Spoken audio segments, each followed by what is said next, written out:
plena universidade brasileira. E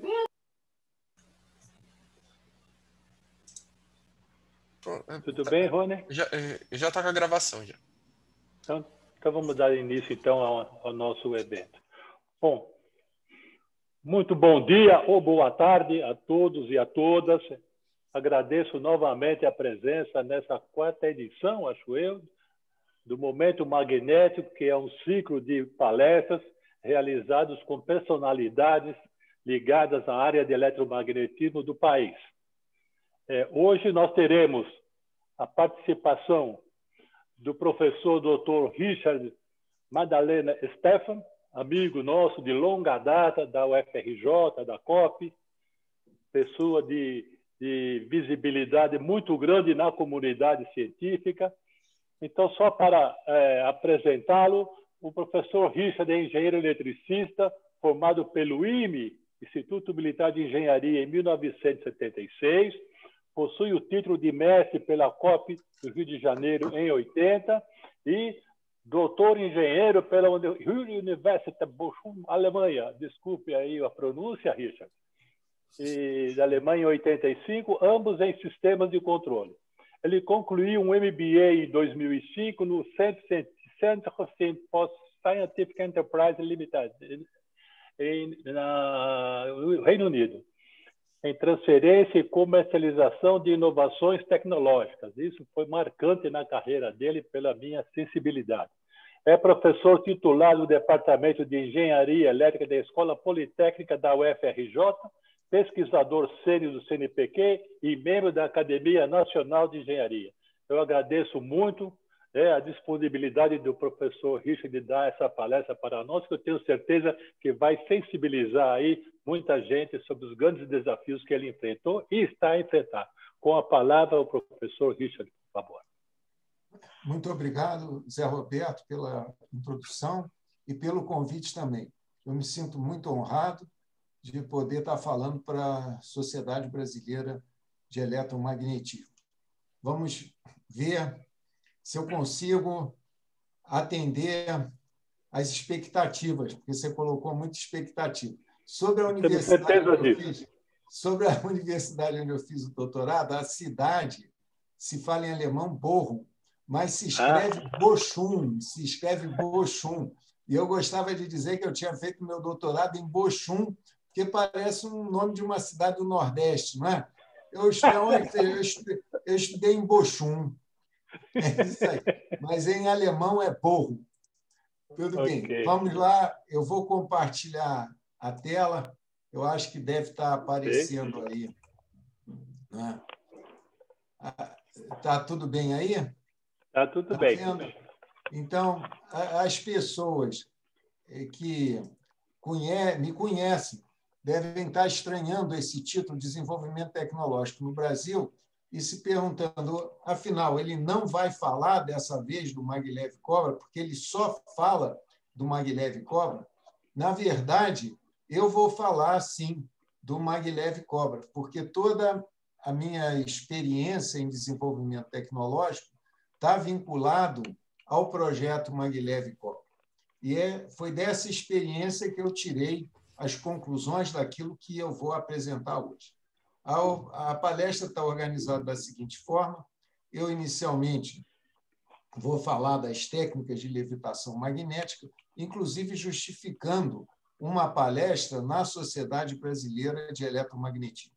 Rapidamente passarei pelo projeto Maglev Cobra, apresentarei os concorrentes dele. Em seguida, eu vou entrar na parte mais importante da apresentação, que é a discussão do que falta para ele ir para frente. E aí é que entra o problema do desenvolvimento tecnológico. Mais ou menos o tempo previsto é 10 minutos para essa introdução, para esquentar os tambores, e 20 minutos para a discussão do problema do desenvolvimento tecnológico.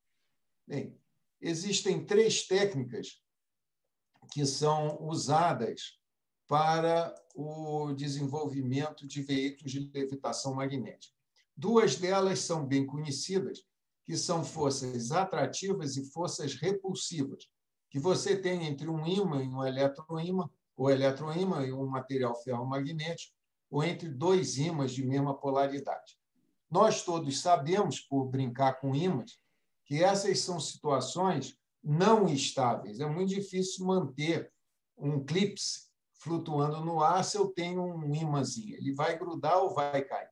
Mas, por volta já da metade do século passado, já existiam tecnologias suficientes para controlar estas forças e criar veículos de levitação magnética para a utilização. Na virada do século XIX para o século XX, surgiu uma nova técnica de levitação que permite uma situação de forças estáveis e corresponde à interação entre ímãs de terras raras, que foram sintetizados por volta de 1985, e, pela mesma época, os supercondutores de elevada temperatura crítica.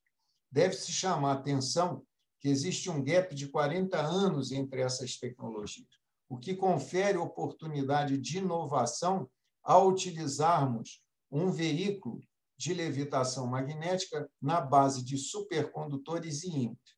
Isso daqui, para tornar mais palpável, eu concretizo através de um pequeno vídeo que mostra a situação de supercondutores que estão alojados na base dessa caixinha e ímãs que estão ao longo deste trilho. Todos são ímãs idênticos. Você perceba que o sistema levita, ele é estável, reconhece o final da via e não continua. O meu não vai para a direita nem vai para a esquerda. O meu colega vai tentar puxá-lo, não consegue também, e também não consegue empurrar. Ele só se movimenta ao longo da via de ímãs porque os ímãs são todos iguais. É como se nós estivéssemos tapeando os supercondutores. É essa maravilhosa propriedade que nós usamos no projeto Maglev e Cobra e que nos diferencia das demais técnicas de levitação. Essa tecnologia é conhecida pela sigla SML, de Superconducting Magnetic Levitation. Existem projetos na China e na Alemanha. O projeto chinês, uma linha de 45 metros no interior do laboratório, e o alemão, de uma linha um pouquinho mais longa, de 80 metros, também dentro do laboratório. Aqui sou eu em visita a esses locais. Mas o chinês não fica parado e aquele mesmo grupo da Universidade de Chengdu, agora, no dia 13 de janeiro de 2021, inaugurou essa linha de teste com 165 metros para 50 passageiros, um veículo muito confortável, construído pela CRRT. O objetivo deles é alta velocidade. O Maglev Cobra, o nosso projeto, aqui vai um resumo gráfico, ele é também uma linha de teste, mais ou menos dessa extensão, 200 metros. Está no meu pano de fundo essa linha. É para 20 passageiros. Aqui está uma foto do veículo em circulação no lugar das rodas. Tem aquelas caixinhas chamadas de criostato. Na base está o supercondutor e o resto é preenchido com nitrogênio líquido para refrigerar, porque o supercondutor precisa estar refrigerado. O trilho de ímãs, temos um na direita e outro na esquerda. E, como não tem mais contato roda-trilho, precisamos de um motor linear para permitir a tração. O que nos diferencia, no caso do projeto de Chengdu, é que nós focamos o transporte urbano. Não estamos preocupados com a alta velocidade. Aqui estão fotos do veículo, né? Vocês notam aqui, curiosamente, tem umas rodinhas, elas são para a segurança. Se alguma coisa der errado na levitação, as rodas começam a atuar. E essa é a linha de teste, também colocado aí no meu pano de fundo. O projeto iniciou no ano 2000, como uma prova de conceito, um veículo pequenininho. Depois, nós seguimos para um equipamento em escala real, dentro do laboratório, e, finalmente, conseguimos ir para o ambiente externo. E estamos nesse ambiente externo desde 2015, brigando por 10 milhões de reais para fazermos um primeiro produto. Essa evolução também pode ser colocada dentro de uma escala que está sendo muito usada, proposta pela NASA, chamada de TRL. Vou passar rapidamente por essa escada. É curiosa, notem que os degraus vão sendo cada vez mais difíceis. É como se fosse uma escala logarítmica. E os 9 níveis propostos pela NASA, que, é importante ressaltar, também é uma norma brasileira da ABNT desde outubro de 2015. Então, tem a fase prova de conceito, escala real em ambiente controlado, escala real em ambiente externo e o primeiro produto. Nós estamos aqui no nível 7, brigando por 10 milhões desde 2015 para chegar no nível 8.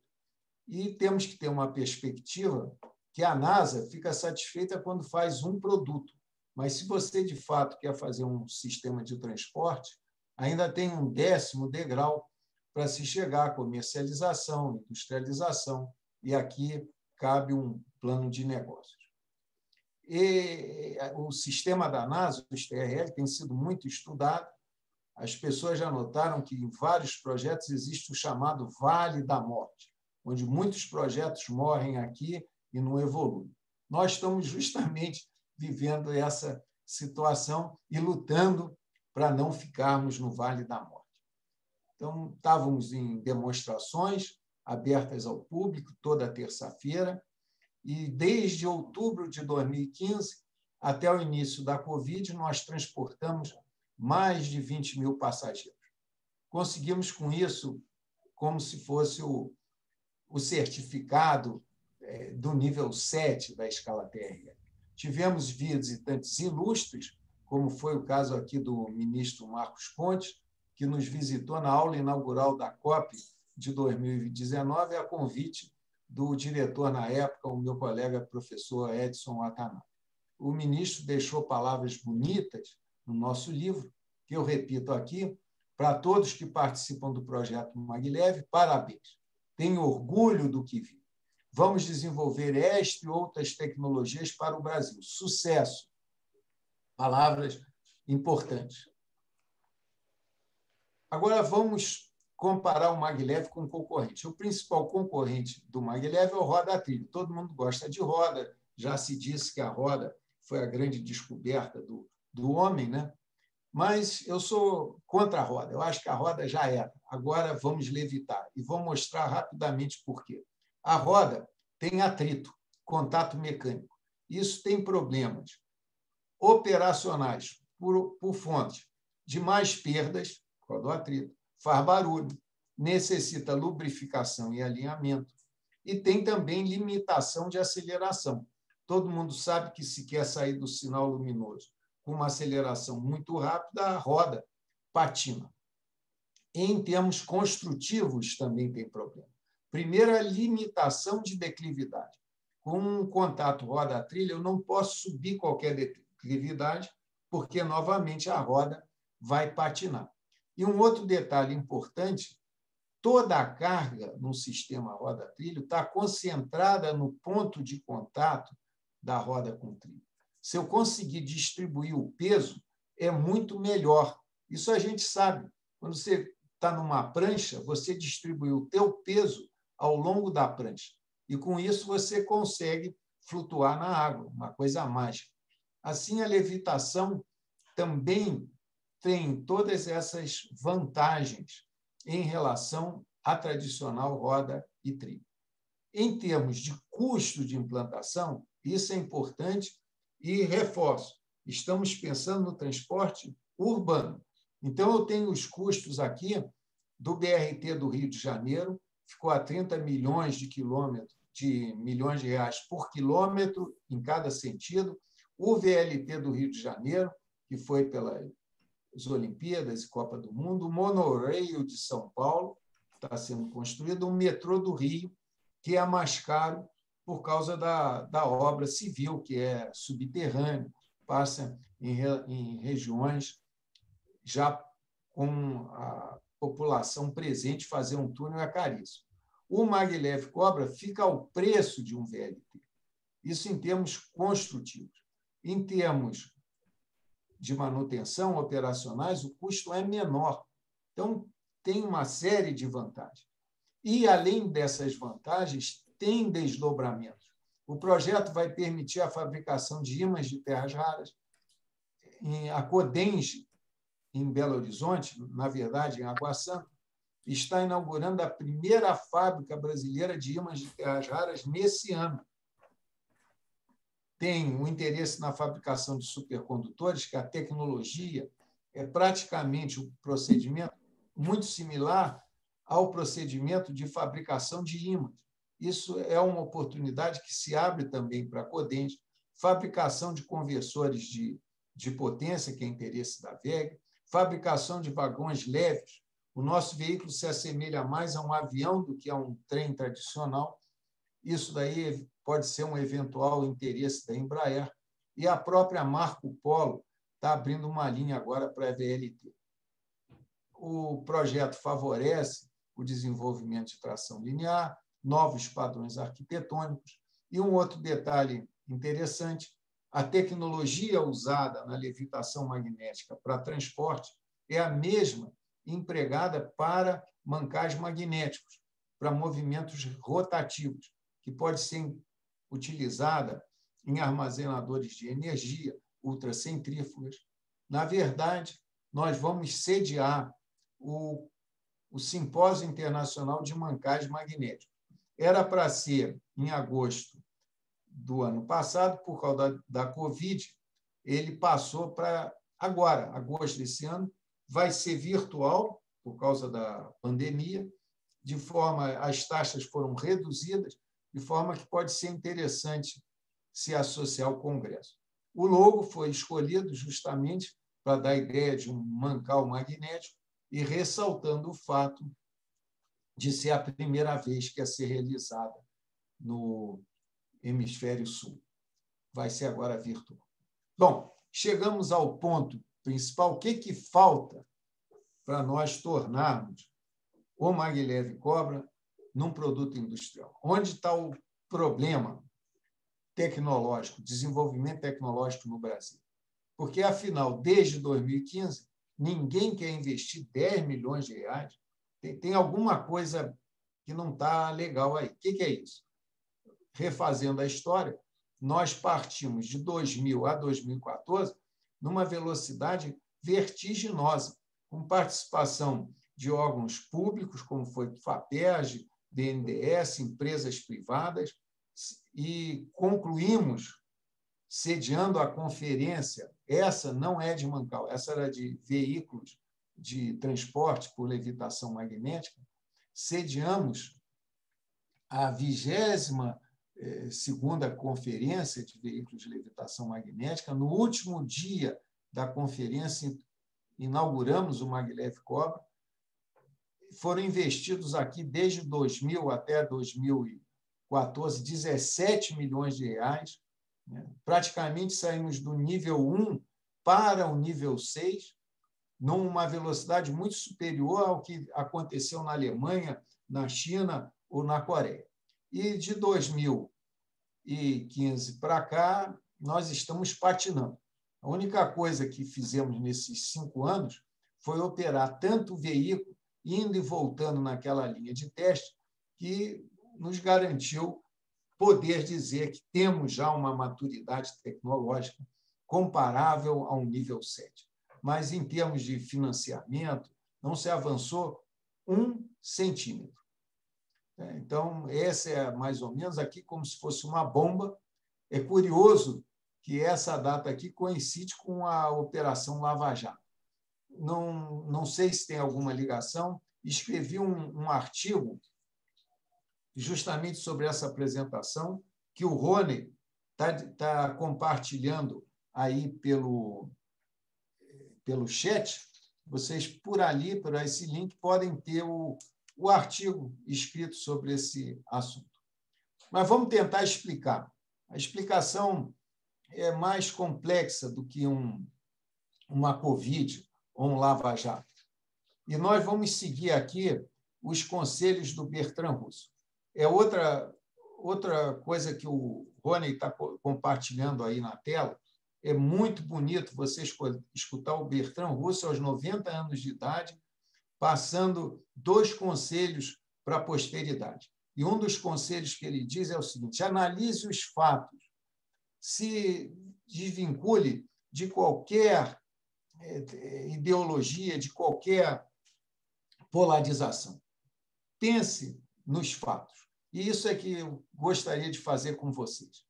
E andei lendo muito, né, sobre o Brasil, Celso Furtado, Florestan Fernandes, Buarque de Holanda, Darcy Ribeiro e Viana Moura, para entender o que é esse país. E, mais recentemente, outros livros aqui do Carlos Roberto Raiol, do Paulo Gala, justamente discutindo esse problema do Brasil. E me pergunto, não seria possível explicar tudo de uma forma mais simples? Digamos, com um pragmatismo da engenharia? É isso que eu vou tentar fazer. Não é problema só da Lava Jato, não é problema do Covid. E para tentar apresentar esse meu ponto de vista, que eu coloco para a discussão, chama a atenção que, para vencer uma batalha, nós sempre precisamos de ações de natureza tática e ações de natureza estratégica. Isso vale para um jogo de xadrez. Ninguém vence de jogo de xadrez só sabendo tática, precisa saber estratégia. E vale para o jogo de futebol. Ninguém ganha uma partida sabendo driblar, centrar, defender, se não houver uma estratégia por trás do time. E, em tecnologia, também, nós precisamos de ações de natureza tática e natureza estratégica. Ações de natureza tática são aquelas coisas que nós, professores, ensinamos nas universidades. Nós ensinamos derivar, integral, circuito, simulação, programação, experiências em laboratório. Isso são ações táticas.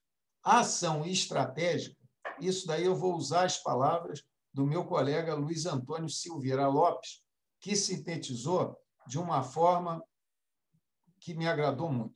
Estratégia tecnológica se materializa com recursos financeiros. É dinheiro. Não adianta a palavra bonita. As palavras do Marcos Pontes não adiantam para nada. Eu preciso de dinheiro. E dinheiro sistemático.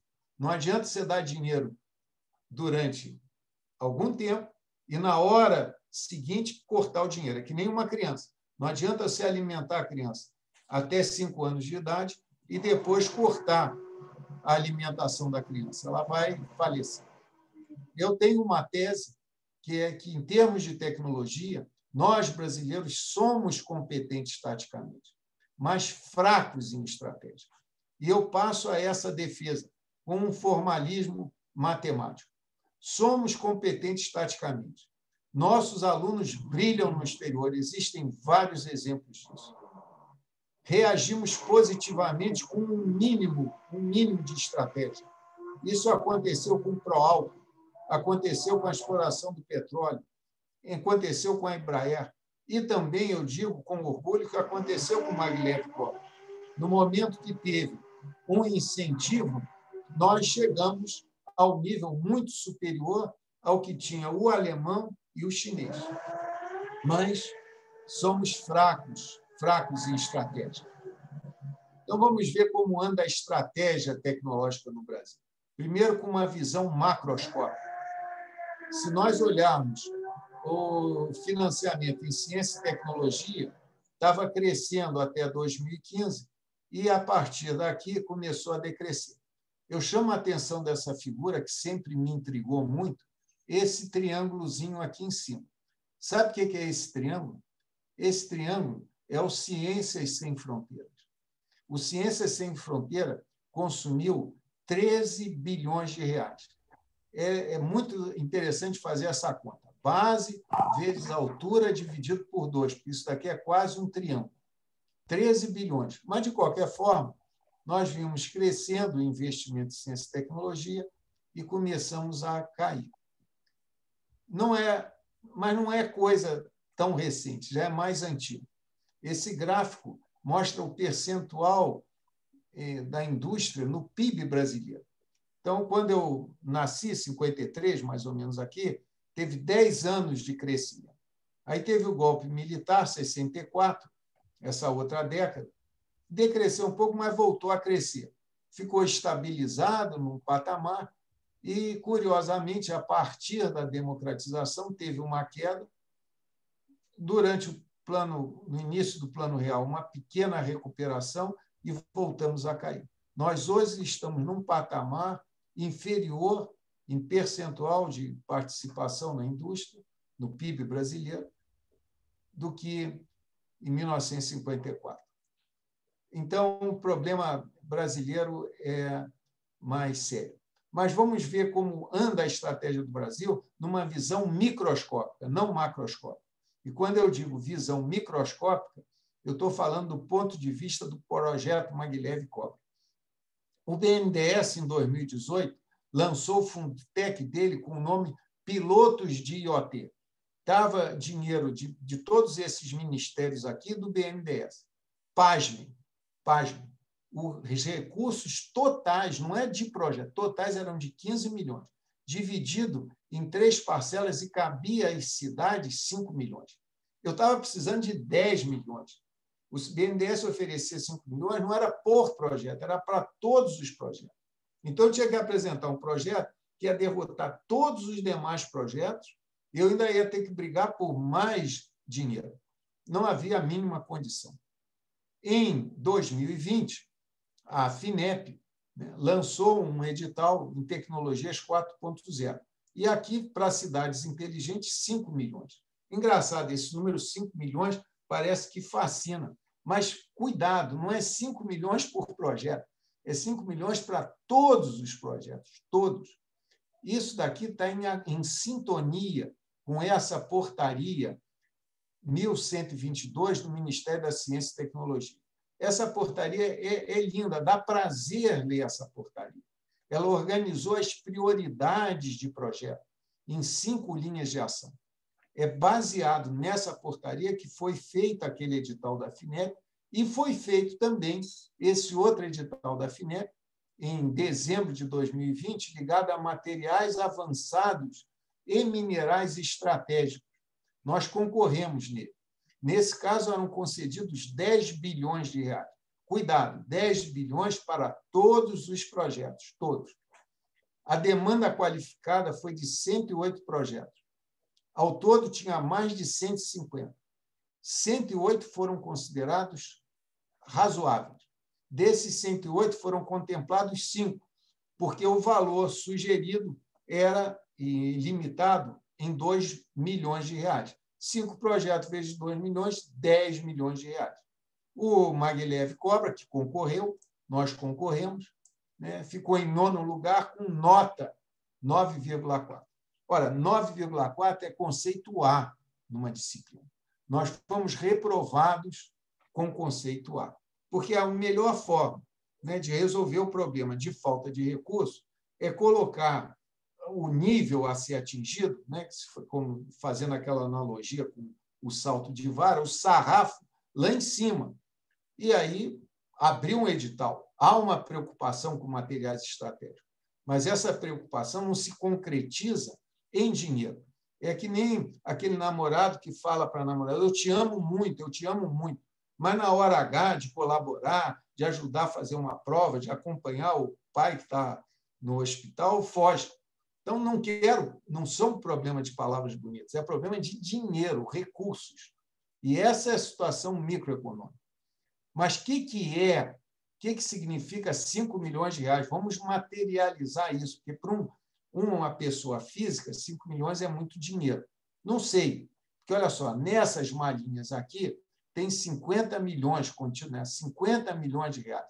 Isso daqui, não sei se vocês lembram dessa imagem, foi encontrada na casa da mãe do Gedel Vieira Lima, em 2017. Mais ou menos 5 milhões de reais é uma mala, grosseiramente falando. Então, 2 malas era 10 milhões de reais. Eu fico imaginando como que a mãe do Gedel não se orgulha do filho. Porque eu, quando comecei a trabalhar e levei um metade de um salário mínimo para dentro de casa, minha mãe ficou radiante. Imagina um filho que bota tanto dinheiro dentro de casa. Isso são os 5 milhões. Bom, mas por que não se coloca sistematicamente dinheiro no desenvolvimento? Por que não se coloca isso? Em outras palavras, por que somos fracos em estratégia tecnológica? Essa é a dúvida que me intriga. Por que isso? Temos que arrumar. Por que isso? Encontrei uma explicação no Caio Prado Júnior. Ele tem essa obra, conhecidíssima, famosa, ela é de 1945. 1945. Aqui corresponde à 43ª edição, de 2017. Eu fui lê-lo recentemente, mas é uma análise perfeita. E ele diz: nossa economia está organizada essencialmente como fornecedoras de produtos primários para os mercados externos. E por isso é que a nossa economia não deslancha. Isso sentenciado pelo Caio Prado Júnior em 1945. Extremamente atual. E aí vem a pergunta: tudo bem, mas qual o problema de viver da venda de recursos naturais? Qual o problema? Qual o problema de viver da vida de recursos naturais? A resposta é óbvia, é óbvia, se pensarmos nos conselhos que damos para os nossos entes queridos. Isso é óbvio, não vai viver de recurso natural, vai estudar, vai se aprofundar, vai se aprimorar. Mas vamos elaborar um pouco esse conceito, não para entes queridos, mas para países. E eu coloco aqui uma segunda tese, que é a seguinte: não existe país com desenvolvimento econômico e social sem desenvolvimento tecnológico. Isso, para mim, é um mantra. E, olha, isso independe de regime político. Isso daqui vale para a China, que é um país comunista, para o Japão, é um parlamentarismo monárquico, para a Alemanha, para a França, para os Estados Unidos, que é um país de 2 partidos capitalistas. E lá tem desenvolvimento econômico e social e você encontra desenvolvimento tecnológico. Eu quero que alguém me dê um contra-exemplo. Se na hora da discussão alguém puder me dar um contra-exemplo, eu vou ficar muito grato. Ainda não encontrei. Para mim, isto é uma verdade.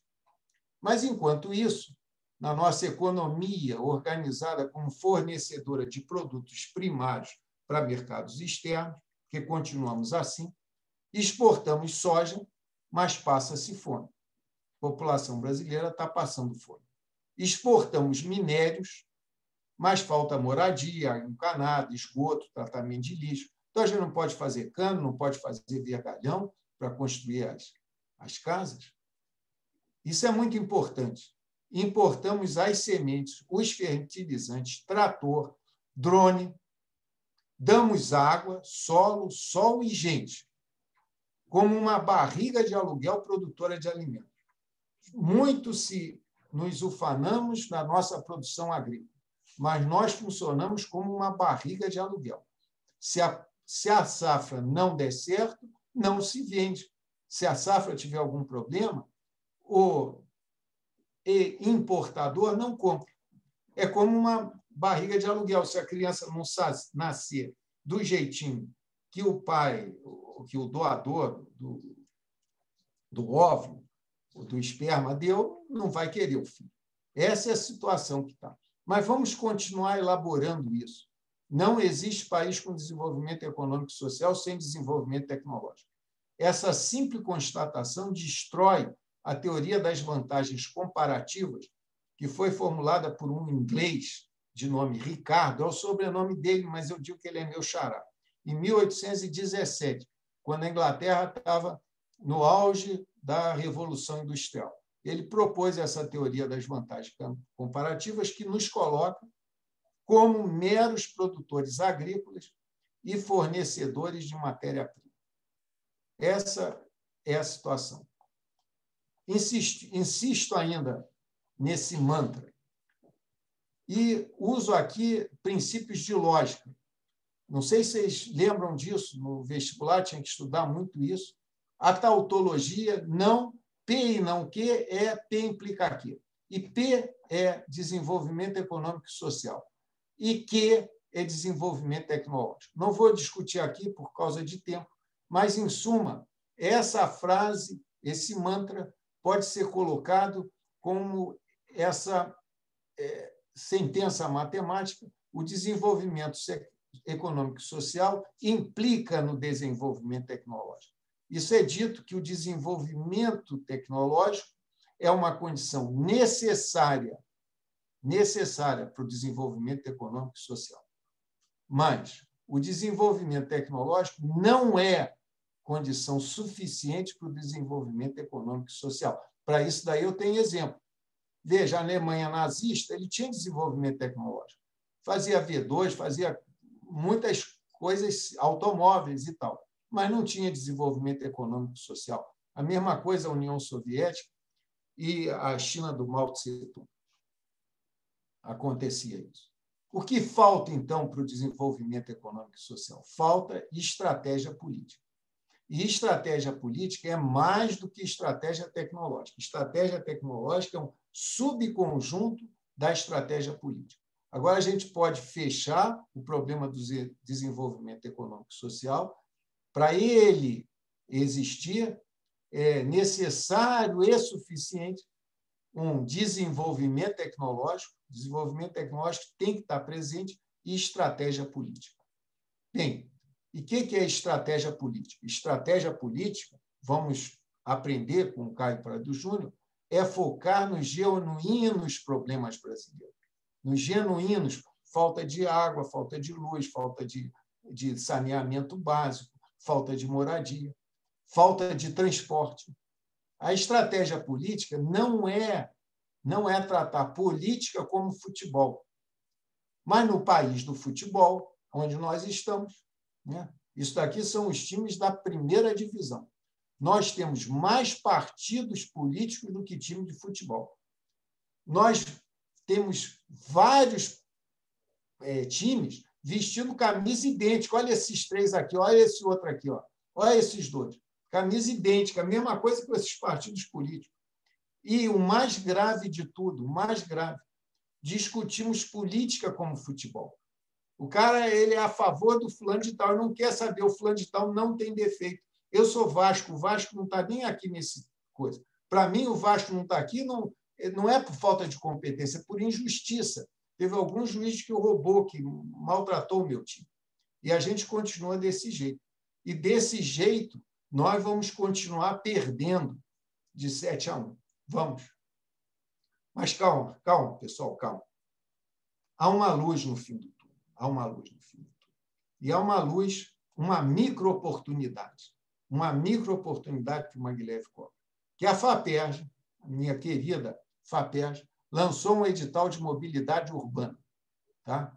O lançamento foi no dia 20 do 5, a submissão dos propostas até o dia 20 do 6. Quando faltava um pouquinho, eles aumentaram para o dia 9 do 7. Mas eu já submeti a proposta. Que eu marquei com o Zé Roberto a palestra aqui para poder organizar a palestra sem estar preocupado com o projeto. Já está lá. O resultado final era para o dia 12 do 8, mas eu vou ter que penar um pouquinho até outubro para ver se o resultado sai. Isso do ponto de vista microscópico.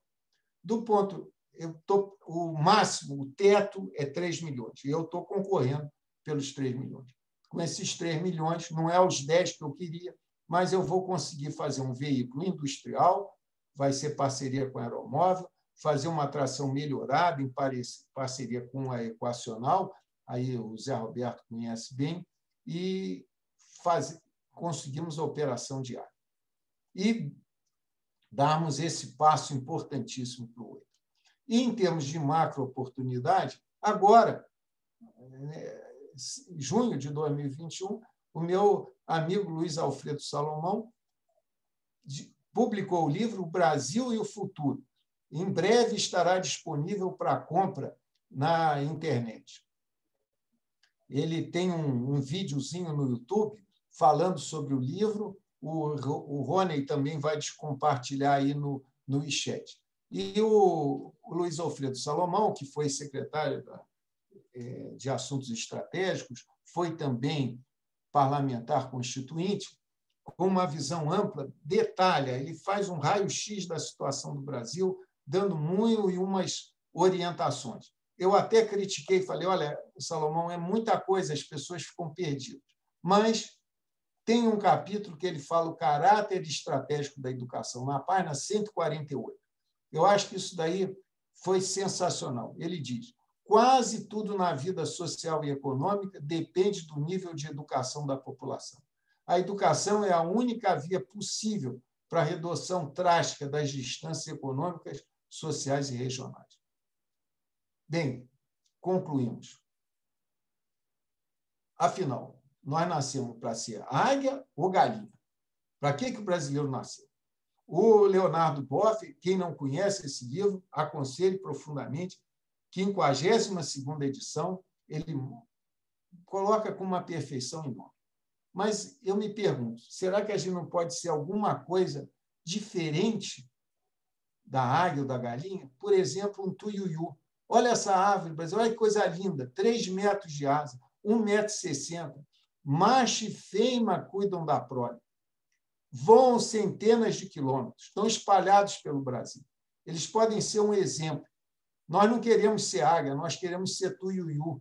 Nós queremos ser queridos em lugar de temidos. Nós queremos ser admirados em lugar de reverenciados.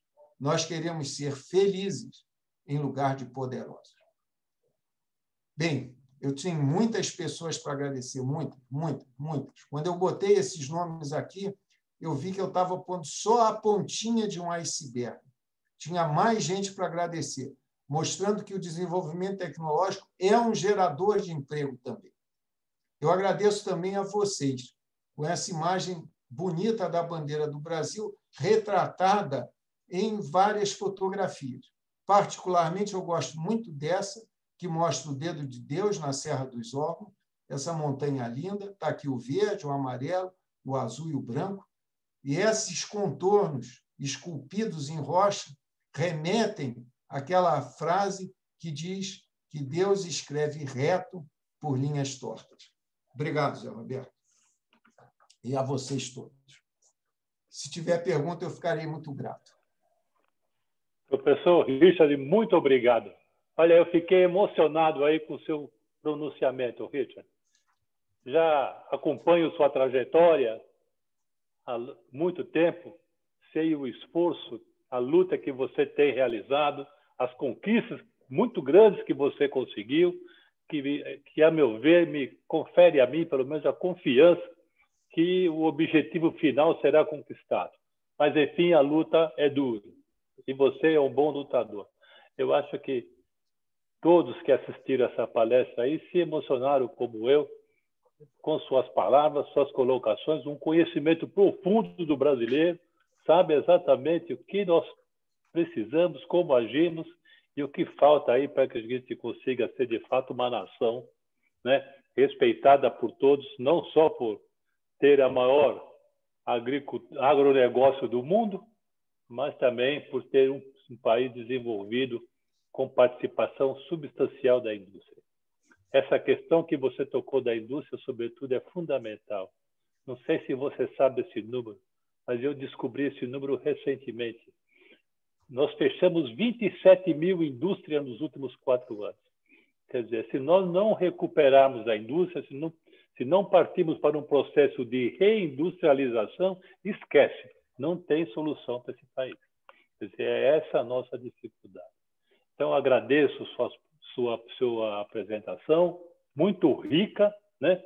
E um exemplo de vida importante que você apresentou a todos. Eu abro a palavra aqui à audiência, se alguém tiver alguma pergunta, né? Eu vou interromper a compartilhamento de tela, tá bom? Pois não, melhor mesmo. Pronto. Por favor, se alguém tiver alguma pergunta, é o momento certo, e senão a gente vai... Só para fazer um lembrete para o professor Richard, né, do compartilhamento do livro que ele... Tem um livrinho também, Zé Roberto. Obrigado, Renan. Rony, obrigado, eu tinha esquecido. Eu escrevi um livro, pequeno livro, tem 40 ou 50 páginas, contando a história do Maglev Kopp. Está disponível aí na internet. Ok, já está no chat aí, né, o link? Está no chat. Isso. Okay. Obrigado, Rony. Bom, eu gostaria de fazer uma pergunta. Então, uma pergunta, né, para quem sabe aí a incentivar o pessoal a fazer mais, né? O que foi importante para mim, dentre os pontos principais da sua palestra, é a questão do financiamento da ciência e tecnologia. Quer dizer, nós estamos, de fato, com uma crise muito grande no financiamento de ciência e tecnologia. Você deve estar acompanhando aí. CNPq, cujo financiamento era de bilhões, já chegou a receber 11 bilhões no ano.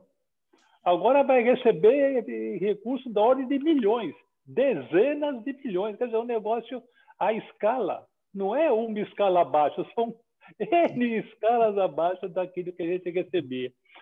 Eu gostaria de ouvir uma opinião sua, se você imagina, se você tem aí uma visão do que pode vir a acontecer com esse financiamento da ciência e tecnologia no país, se vamos continuar assim, ou, quem sabe, com a recuperação que está muito sendo apregoada, a gente possa ter um financiamento para a pesquisa mais decente.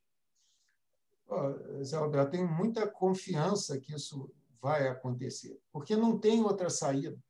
E o mundo todo já mostrou que essa é a saída.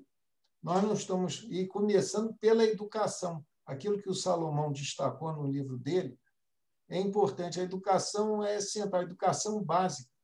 Até a própria universidade, agora estamos discutindo na Academia Nacional de Engenharia o que tem que ser modificado nos currículos de engenharia. E aí você encontra o que adianta você ter um curso de engenharia cuja entrada é de pessoas com deficiências, mal formadas, e a saída é uma indústria que não acolhe. Então, é que nem você querer fazer um curso de medicina se não tem doente. Para que você vai fazer o curso de medicina? Então, é esse problema de um novo Brasil, um Brasil que começa a jogar sério. Não é julgar, eu sou bom de futebol, não. Planejar seriamente, a partir da educação e percebendo que sem ciência e tecnologia não tem desenvolvimento econômico e social. Isso é um teorema. Sem ciência e tecnologia não tem desenvolvimento econômico e social. Mas não basta ciência e tecnologia. É preciso uma política orientada nesse sentido. E que talvez eu tenha trazido de novo foi organizar esse raciocínio como um teorema de matemática, porque os livros que se lê vêm todas essas ideias, mas um pouco juntas ou embaralhadas, e a gente não consegue sustentar claramente a necessidade disso. Não existe, se você encontrar um país no mundo que o pessoal está vivendo feliz, tranquilo, sem ciência e tecnologia, derruba essa tese, que é a tese do Ricardo, David Ricardo, que era o nome dele. Isso daí, ele fez aquilo dali era para defender. A Inglaterra está vendendo máquinas a vapor e os outros países continuavam comprando a máquina a vapor e produzindo para a Inglaterra. Então, era mais interessante, tinha uma vantagem comparativa, competitiva, eles já sabiam fazer máquina a vapor e os outros sabiam plantar. Mas o fato é que a tecnologia é como se fosse uma cultura. Existe muita criatividade específica que pode ser explorada. O Brasil tem exemplos disso, né? O Proálcool é um grande exemplo disso. A gente foi ou mesmo a exploração em águas profundas. O próprio desenvolvimento da agricultura, apesar da gente estar nessa dependência, foi uma criatividade muito grande do brasileiro. Sem dúvida. Temos que partir para isso. E qual é o plano, Zé Roberto? Eu acho que não tem. Como é que nenhum de nós tem a condição ou a capacidade de traçar esse plano certo. Esse plano tem que ser estabelecido por uma população educada, que vai saber avaliar a realidade e encontrar seu caminho. Então, um ponto central é educar sempre foi assim, todo mundo foi assim. Aqui no Brasil, o que prolifera de escola particular para primário é horripilante, horripilante. Quando você sabe que a Alemanha, a própria Inglaterra, Estados Unidos, a catedral do capitalismo, o ensino fundamental não precisa se pagar. Aqui você precisa pagar pelo ensino fundamental. E outra, não adianta você também ter um ensino de excelência para um pequeno grupo. Você tem que ter um ensino de excelência para uma grande quantidade de pessoas. É que nem tecnologia, não adianta você incentivar um projeto e não incentivar outro. Só para dar o exemplo, que tem um projeto que dá certo, tem que ser não só qualidade, mas quantidade. Tem que ser para todos. É um desperdício. Nós desperdiçamos a infância brasileira. O que se tem aqui no Rio de Janeiro, nos sinais luminosos, todo sinal luminoso que separa tem pedinte. É jovem ou é criança vendendo saquinho de pipoca ou amendoim. Isso é mais grave do que você jogar um alimento fora, desperdiçar um alimento. Não, é verdade. É isso aí, essa visão humanística aí, de fato, que você tem, é precisa. Quer dizer, eu vejo que a educação é fundamental, sem dúvida. A gente vê, inclusive, nós fizemos um levantamento recentemente, eu e o Rony, aí, para ver o estado da engenharia, da educação e engenharia no mundo, e vendo os números de titulados em engenharia, é curioso. Nós falamos que o Brasil tem muito engenheiro, forma 160 mil engenheiros por ano. Já engenheiro nesse mundo. É claro que não vai ter emprego para todos, mas se nós compararmos com os números mundiais, nós estamos muito longe do primeiro colocado. Nós estamos titulando em torno de 45 engenheiros por 1 milhão de habitantes. Pois é. Agora, você pega isso aí, você pega na Coreia, dá 250. Muito mais, quer dizer, uma ordem de grandeza a mais. Quer dizer, de fato, nós estamos formando poucos engenheiros. Agora, desenvolvimento tecnológico precisa de engenheiro.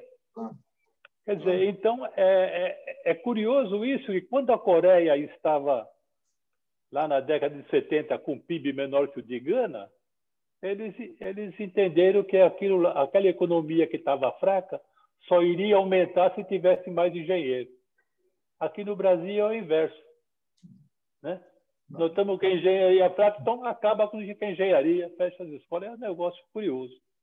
Ainda não se tem esse convencimento, José Roberto, que o desenvolvimento tecnológico é uma condição necessária para o desenvolvimento econômico e social. As pessoas acham que vão conseguir desenvolvimento econômico e social sem tecnologia. Isso é uma falácia. Não existe. Não existe. Não existe. O homem tem que trabalhar aquela natureza que ele recebeu e criando facilidades para a vida dele. Isso é óbvio, sabe? Isso é tão óbvio, mas a gente está vivendo uma época em que tem que defender o óbvio. Entendeu? Eu tinha mais outras. Eu cortei, quando eu estava conversando com o Rony, ele falou que a palestra, o evento era só de 1 hora, eu cortei algumas coisas, mas eu tinha outros slides. Tinha um que eu botava, uma frase que eu acho muito boa, do Bertolt Brecht, ele dizendo: que tempos são esses em que temos que defender o óbvio? E ele se referia à época do Hitler, né? E ele viveu aquele momento lá. Que tempos são esses que nós temos que defender o que é óbvio? Mas eu coloquei o óbvio como um teorema. Eu acho que eu demonstrei o teorema. O teorema está demonstrando um teorema.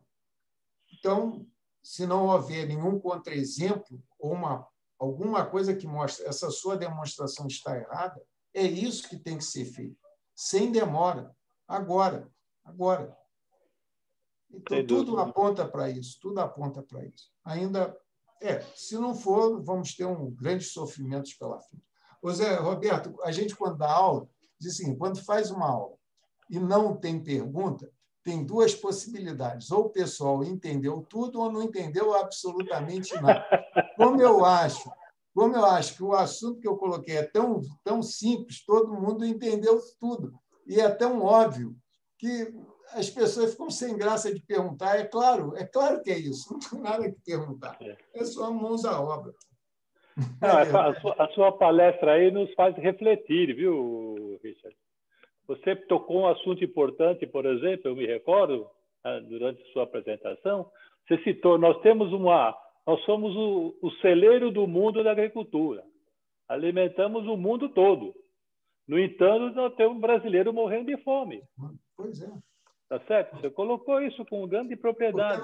Tem mais, quer dizer, nós temos aqui em São Paulo a cidade industrial que tem lá a mais rica do mundo. A gente encontra aí as costureiras bolivianas trabalhando em regime escravagista, em porões fazendo confecções. Quer dizer, essa visão aí, né, do impacto social, né, do desenvolvimento tecnológico, é que a gente não tem. Quer dizer, não se distribui a renda, não se tenta tomar soluções para melhorar o ser humano. Quer dizer, a solução é pontual, ninguém pensa no coletivo, né? É um programa que foi criado em 2018, chamado Engenharia para a Paz, que discute essas questões. Nós, por exemplo, temos aí, todo mundo tem o seu smartphone, que tem uma bateria de lítio, cujo minério é extraído no Congo em regime escravagista, por crianças. E a gente se vangloria por ter um celular. Nós estamos...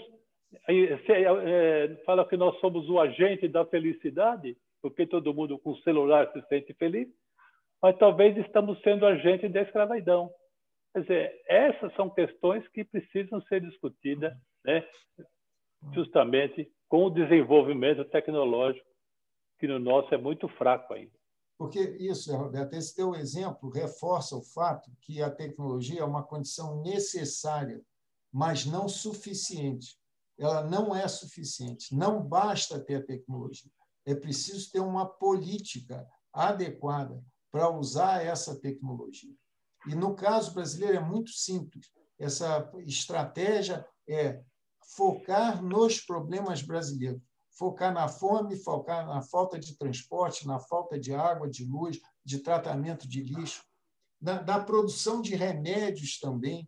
Isso tudo, isso é muito bonito no livro do Salomão, e que ele coloca essas coisas claramente.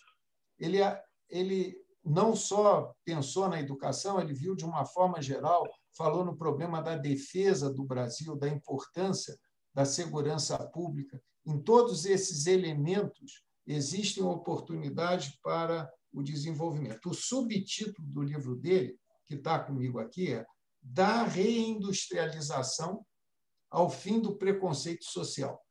Então, ele toca em 2 pontos fundamentais. Saiu agora.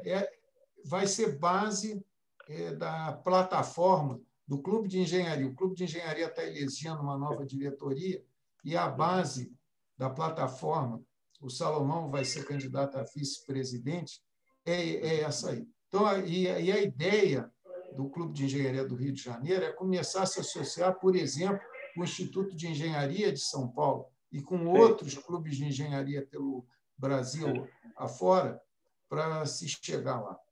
Somos nós, engenheiros e engenheiras, né, que temos a responsabilidade de transformar esse país. Zé Roberto, 1h é a hora final. Vou virar a abóbora. Acabou. Bom, novamente... Obrigado. Novamente, Richard, eu agradeço muito. Você honra a SBMag com essa palestra aí, que vai ficar disponível para todos os interessados no nosso site, o link para ela, que foi gravado. E eu espero que essa luta que você está enfrentando aí seja vencida com brevidade.